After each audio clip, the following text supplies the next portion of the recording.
Actor கமலஹாசனோட Guna படத்துக்கு அப்புறம் தான் டெவில்ஸ் கிச்சனுங்கிற பேர் மாதிரி குணா கேவ்ஸ்னு வந்துச்சு. இந்த குணா கேவ்ஸ் பார்க்குறதுக்கு ரொம்ப த்ரில்லான எக்ஸ்பீரியன்ஸாக தாங்க இருக்குது. அதுவும் இப்போ ரீசெண்டாக வந்த மஞ்சுமல் பாய்ஸ் படத்தை பற்றின டாக் தான் வந்தவங்க எல்லாருமே இந்த வருஷம் பேசிகிட்டு இருந்தாங்க.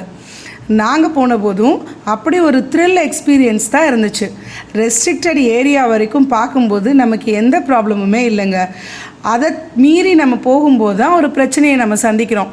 அந்த இன்ட்ரெஸ்டிங்கான படம் தானே மஞ்சுமல் பாய்ஸு. அது எங்கேருந்து ஏறியிருப்பாங்க அப்படி யோசிச்சே இங்கேயோ அங்கேயோ அப்படின்னு மாறி மாறி எல்லோரும் ஃபோட்டோ தாங்க எடுத்துகிட்டு இருந்தாங்க.